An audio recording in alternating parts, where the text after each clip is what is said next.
요아킴, 안나 축일입니다. 어느 본당에 가나 그 본당 사제, 특별히 젊은 사제인 경우는 가장 그 젊은 사제의 소위 말하면 우군이 누구냐면 이 안나혜요. 그래가지고 젊은 사제가 예를 들면 사제관에서 한 11시 넘어가지고 불이 켜있다. 그러면 한 12시쯤 되면 옆집에 사시는 안나 자매님이 전화가 와요. 안나 회원 자매 전화가 와가지고는 신부님 그만 주무시죠? 이런 전화가 와요. 그래가지고 예를 들면 젊은 사제가 혹시 고민하는 게 아닌가 이런 걱정 이렇게 하기도 하고, 제가 본당에 있을 때는 그 일괄에 사는 어느 할머니인데 자매님인데 죄송합니다 자매님인데 아침 새벽에 누가 사제관 문을 막 두드리는 거예요. 이 새벽에 누군가 딱 가보니까 그때 당시에 연세가 83인가 됐어요. 그래도 기도 잠깐 하시고 그분인데 그분이 딱 와서는 그 검은 비닐봉지 있죠. 검은 비닐봉지에 오븐자기 2개, 그 다음에 그 밀감 3알, 그때 당시 제가 담배를 피웠는데 담배 1가 딱 가지고 와가지고는 드시라고. 그래가지고 왜 이 새벽에 안나 그 형부께서 여기까지 왔는가 해서 딱 물어보니까 그분이 보시기에 그날 저녁 미사를 참석을 했는데 신부님 안색이 안 좋았던 걸로 느꼈던 거 아니에요.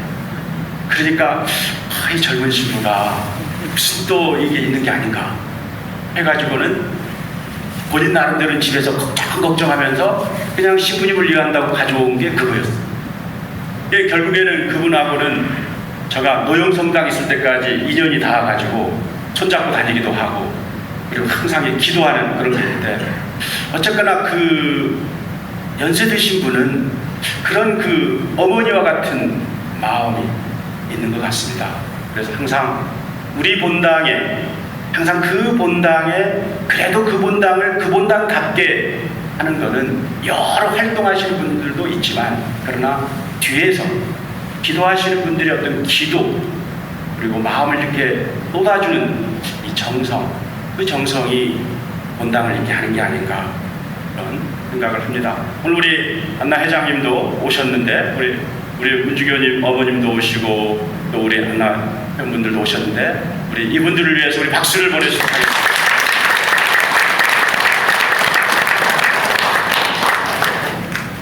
이 예수님께서 당신을 이제 군중들하고 제자들을 가르치시는데, 가르치는 방식이 때때로 차이가 있어요. 예를 들면 씨 뿌리는 사람의 비유를 했어요. 씨 뿌리는 사람의 비유를 말씀하시네요. 그런데 여러분들이 복음을 보면 알겠지만 군중들에게는 비유만 말씀하십니다. 씨 뿌리는 사람에 대한 비유만 말씀해요.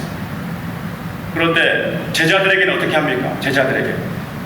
제자들에게는요, 비유만 말씀하는 것이 아니라 꼭 해설을 곁들여줘요.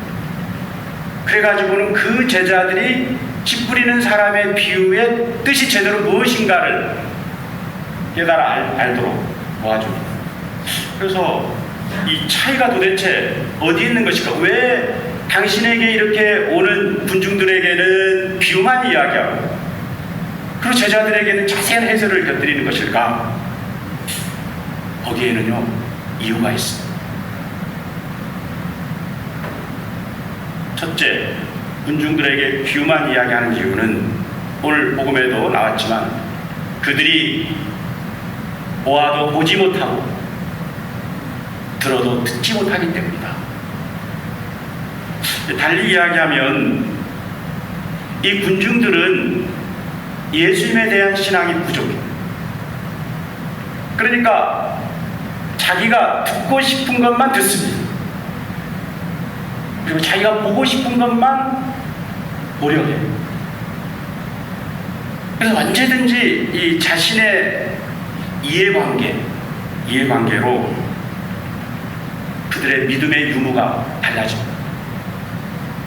그러니까 적어도 예수님이 자기의 신상에 뭔가 이렇게 세속적으로, 현세적으로 뭔가 이렇게 이루어주면 겉으로나마 예수를 믿게 되고, 그러지 않았을 때는 언제든지 예수를 반하는, 소위 말하는 세력으로 바뀌게 됩니다. 그런데 받아들일 마음의 준비가 안 돼 있는 거죠. 그런데요, 여러분 제자들 어떻습니까? 제자들은요, 미치기 천방지축입니다. 예수님 믿고 따른다라고 하지만 예수님의 마음을 얼마나 아프게 합니까? 배반하기도 하고, 예수님 말씀 잘 알아듣지도 못하고, 예수님은 이 얘기하는데 저 마음으로 받아들이고, 예수님을 실망스럽게 할 때도 한두 번이 아닙니다. 예수님은 지금 구원의 말씀을 이야기하는데 자기는 세속적인 이익을 얻기 위한 것으로 해서 딴주머니를 차고, 그럼에도 불구하고 이 제자들은 기본적으로 주님을 향한 마음이 열려 있습니다. 그러다 보니까 지금은 나약하지만 언제든지 눈과 귀로 보고 들은 것을 주님의 섭리나 그리고 주님의 뜻으로 연관해가지고 있는 그대로 받아들일 마음의 자세가 되어 있습니다. 그래서 예수님께서 오늘 복음에서 그래서 제자들에게 그래서 그들은 그럼에도 불구하고 행복하다 라고 말씀을 합니다. 형제 자매 여러분, 우리의 신앙은 내가 어떤 마음으로 다가가느냐에 따라 가지고 신앙의 질도 다르고 은총의 정도도 다릅니다. 우리가 똑같은 신앙입니다. 하느님 안에서 세례를 받고 똑같은 신앙으로 살아가요. 그런데 내가 세상적인 것을 우선 영적으로 눈이 멀어요. 그리고 마음의 문이 닫힙니다. 그리고 은총을 느끼지 못합니다. 그런데 내가 상황이 어렵고 힘들지만, 여러 가지 그 환경이 열악하지만, 그럼에도 불구하고 세상적인 것보다는 주님의 뜻을 우선하면 내가 놀랄 만큼, 자신도 놀랄 만큼 어느 순간 내 신앙이 성장합니다. 그리고 성장할 뿐만 아니라 어느 순간 내가 놀랄 만큼 주님의 은총을 느끼게 된다는 말입니다. 그래서 오늘 예수님께서 말씀하십니다. 가진 자는 더 받아 넉넉해지고 가진 것이 없는 자는 가진 것마다 빼앗길 것이다. 오늘 예수님이 이 말씀 따르면서 예수님과 일치할 수 있는 은혜로운 하루 될 수 있습니다. 잠시 복음 말씀을 묵상하겠습니다.